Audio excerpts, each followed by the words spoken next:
बिस्मिल्लाहिर्रहमानिर्रहीम। अस्सलाम वालेकुम नाजरीन, मैं हूं साकिब बशीर। मेरे साथ मौजूद हैं सीनियर सहाफ़ी असनात मलिक साहब। आज हम दो तीन मौज़ूआत पे बात करेंगे। एक तो सुप्रीम जुडिशल काउंसिल के एक्टिव होने के हवाले से ख़बरें गर्म हैं, तो उस हवाले से पूछेंगे असनात मलिक साहब से कि क्या हो सकता है। चीफ जस्टिस काजी फ़ाइज़ ईसा अक्टूबर में उनकी रिटायरमेंट है। 9 सितंबर से दोबारा से सुप्रीम कोर्ट जो है वो शुरू होगी छुट्टियों के बाद। तो क्या हो सकता है चीफ जस्टिस काजी फ़ाइज़ ईसा के होते हुए, और कौन कौन के जजेस के खिलाफ कंप्लेंट्स जो है वो पेंडिंग है सुप्रीम जुडिशल काउंसिल के पास। इसके अलावा ट्रिब्यूनल्स का मामला बहुत अहम है, क्योंकि 8 फरवरी इलेक्शंस के हवाले से अगर तहकीकात होनी है तो ट्रिब्यूनल्स एक्टिव होंगे तभी हो सकेंगी। उस पर स्टे है सुप्रीम कोर्ट में।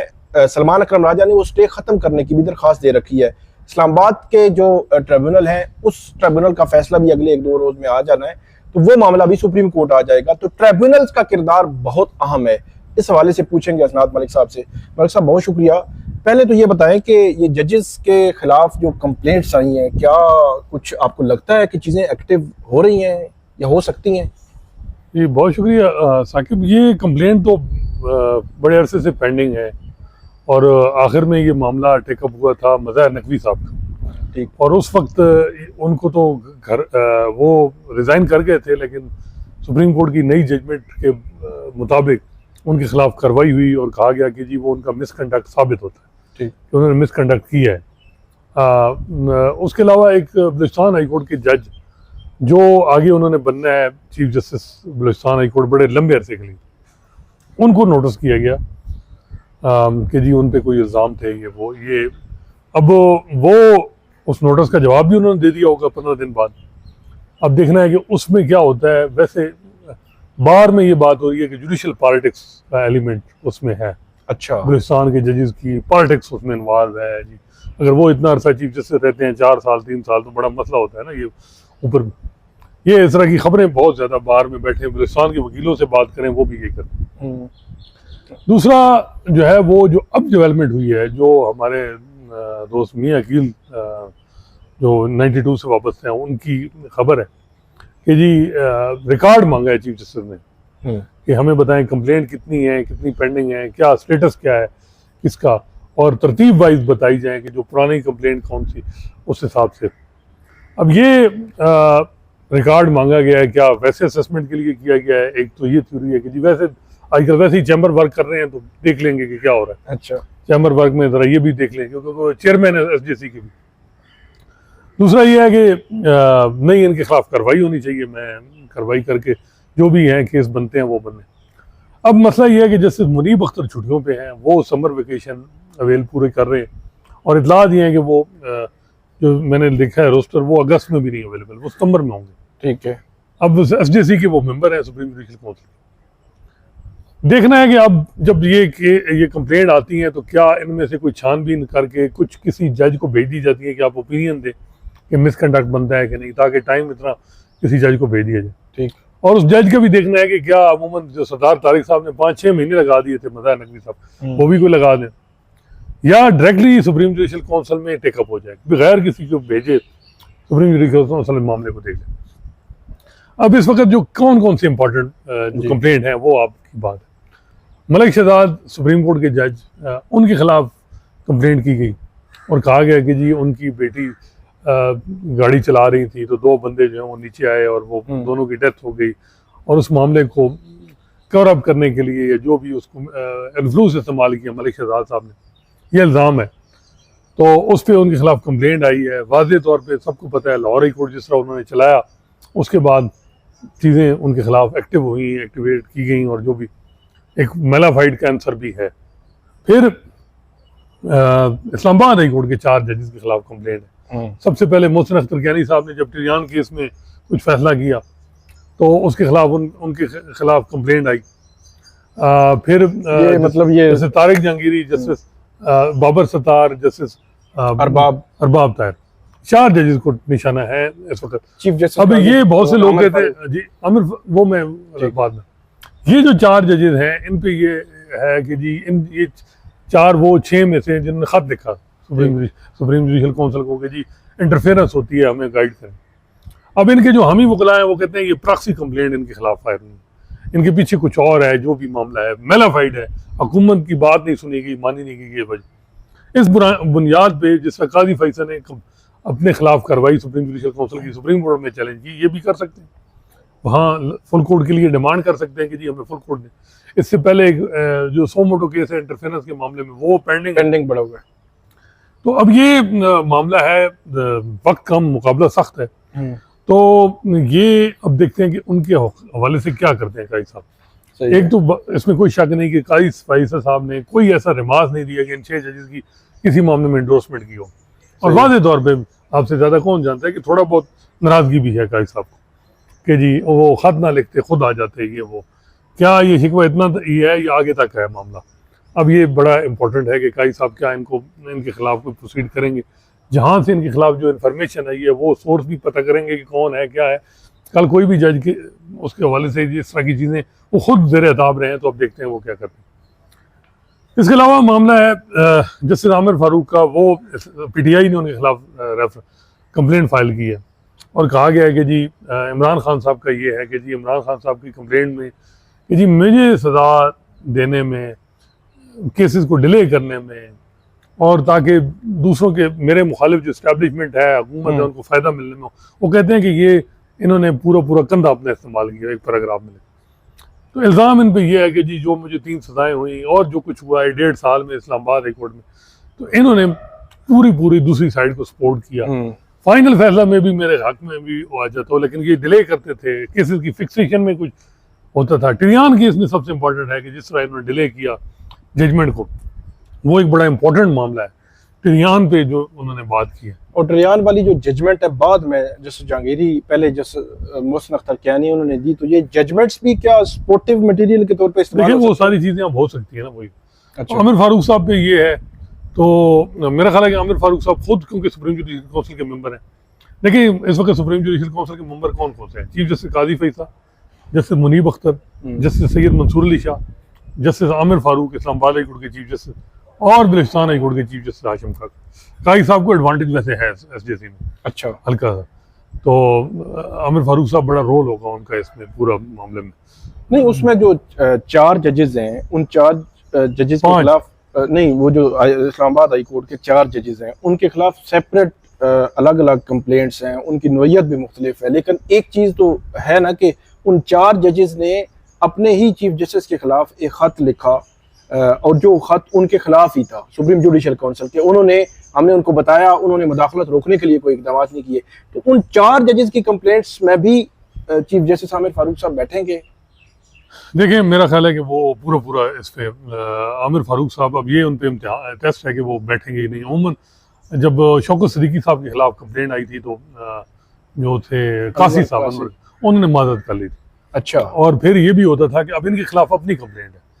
शौकत सिद्दीकी साहब का एक डिफेंस था कि जो कासी साहब ने मेरे हवाले से खत लिखा है, ये जो भी, क्योंकि उनको खुद रियायत दी गई है तो वो इस्तेमाल मेरे खिलाफ वो बैठे गए। तो ये बड़ा इंपॉर्टेंट है कि आमिर फारूक साहब इन 4 में बैठेंगे कि नहीं, उन पर जब बात आएगी।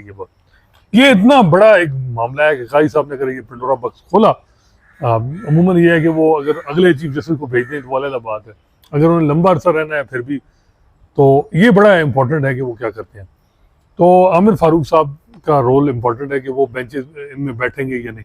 अब मलिक शहजाद के मामले में भी देखें ना, तो आमिर फारूक साहब ने नीचे केस सुनी जी, वो इसमें हिस्सा बन ही नहीं सकते। तो आमिर फारूक साहब उठ गए तो फिर इनमें भी इन जजेस को कुछ थोड़ा बहुत एडवांटेज भी हो जाए। अच्छा, हाँ जी, क्योंकि दूसरे इस वक्त जो नजरियाती तकसीम है वो उसको भी मद्देनजर रखना चाहिए। और तो आमिर फारूक साहब देखते हैं कि क्या सूरत हाल बनती है किस तरफ। अभी तक उनका कोई नहीं है। एक बात तो ठीक है ना कि इस वक्त सुप्रीम कोर्ट में जजेस की तादाद पूरी है 17, उनको नहीं लेके जाएंगे। वो इस वक्त सीनियर मोस्ट 2-3 साल से हैं, उनको कितने साल, 2 साल तो हो गए, 3 साल तकरीबन 3 साल, हाँ, तो वो उनको ऊपर सुप्रीम कोर्ट में एलिवेट नहीं किया गया। अब अगर जजेस की तादाद अगर बढ़ाई नहीं जाती हुकूमत की तरफ से तो फिर क्या होगा? जजेस की तादाद अगर ये नहीं बढ़ाई जाती, नहीं, चीफ जस्टिस काजी फैसल जाएंगे, उनकी जगह जो है वो एक सीट तो खाली हो जाएगी।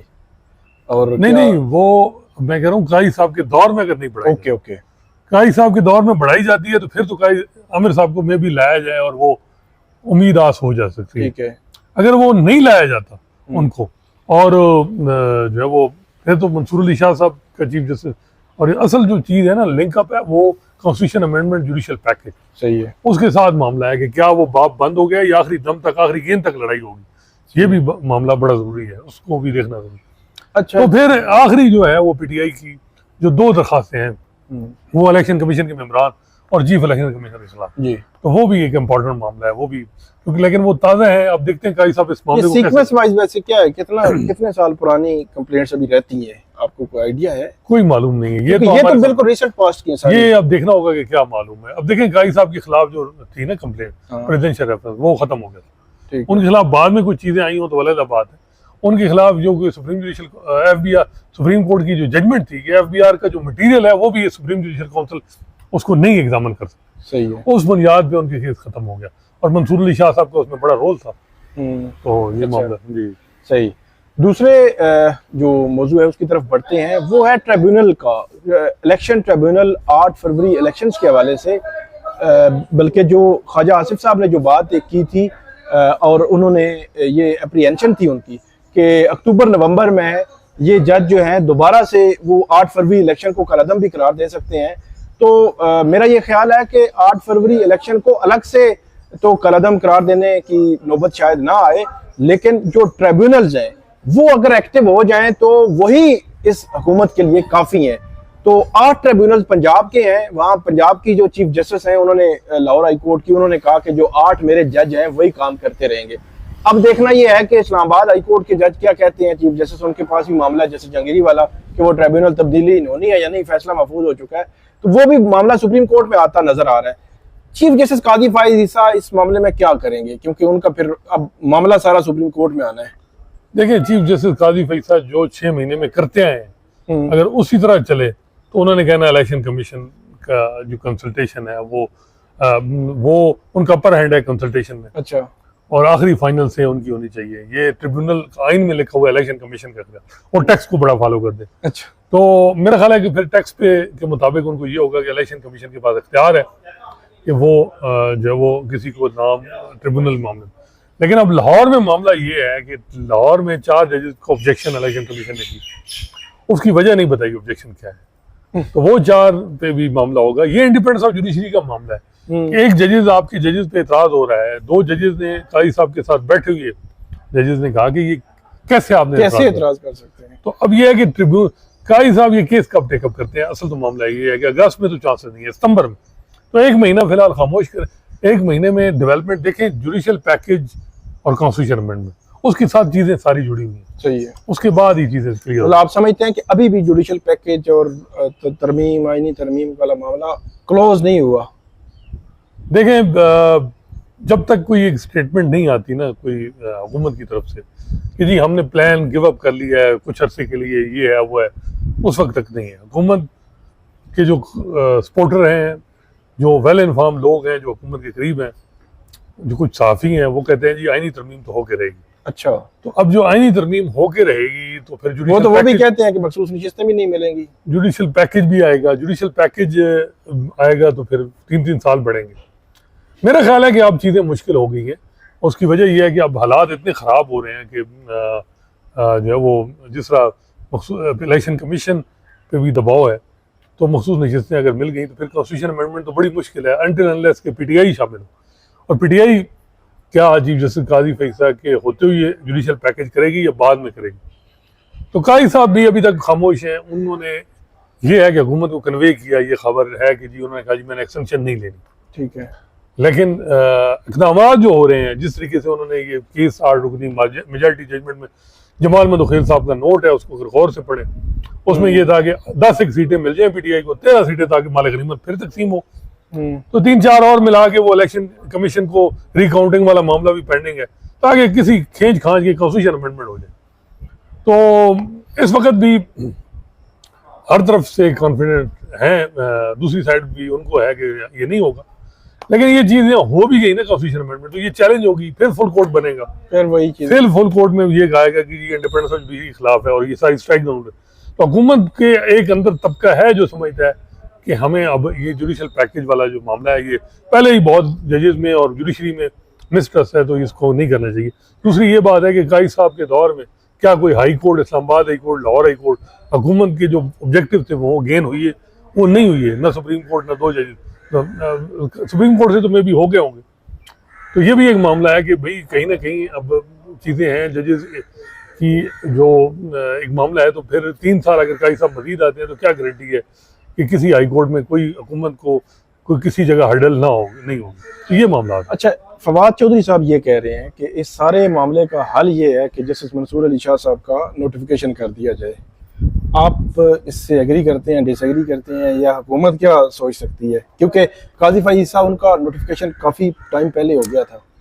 देखिए, हमारे दोस्त हैं फवाद चौधरी साहब, वो बड़ी उनकी बड़ी स्मार्ट मूव है, लेकिन यानी उनकी जो लेकिन हुकूमत इतनी भी नहीं है। उन्हें पता है कि शरीफुद्दीन पिज़ादा मरहूम कहते थे कि जाता हुआ चीफ जस्टिस बहुत खतरनाक होता है। अब एक चीफ जस्टिस की जिसके 3 महीने हैं और ऑफेंड करके वो नोटिफिकेशन कर दे, तो वो हर कोई बंदियाल नहीं होता। काजी साहब में टेंडेंसी तो है ना कि वो उलझुल कर सकते हैं चीज़ों को।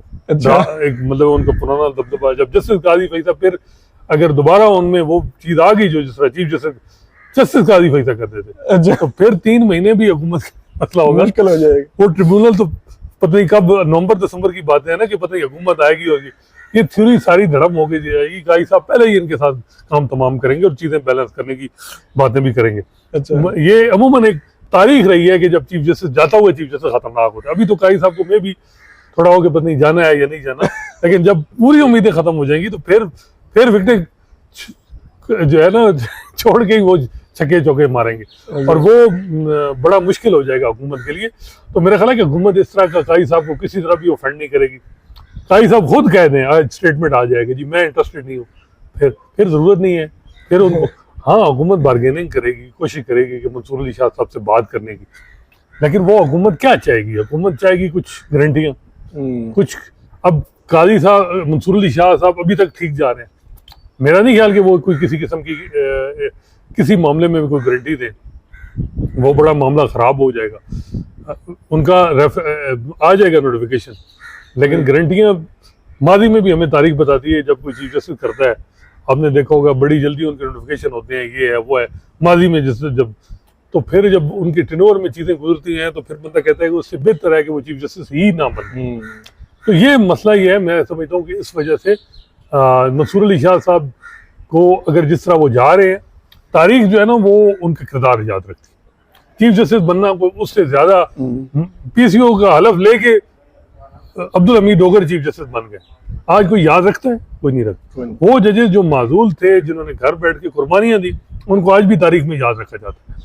तो मेरा ख्याल है कि जैसे मंसूर अली शाह को इन सारी चीज़ों का इदराक होगा और होना चाहिए, और वो कोई ऐसा फैसला नहीं करेंगे जिससे मसला हो, और हुकूमत भी इतनी जल्दी नहीं करेगी जिससे काजी साहब मजीद परेशान करे। लेकिन कुछ लोग कहते हैं कि नहीं, काजी साहब नहीं कर सकते आप परेशान। अच्छा, बहुत शुक्रिया असनात मलिक साहब ने बड़ी तफसील के साथ बताया एसजेसी सुप्रीम जुडिशल काउंसिल फिर कहाँ किस तरफ जा सकती है, और फिर ट्रिब्यूनल वाला मामला, और फिर कबल अज वक्त नोटिफिकेशन, ये जो है वो कम से कम हुकूमत जो है वो नहीं करती नज़र आ रही फ़िलहाल। देखते हैं कि अब फर्दर क्या होता है। आप हमें जो है वो फीडबैक दीजिएगा, कमेंट कीजिएगा। बहुत शुक्रिया।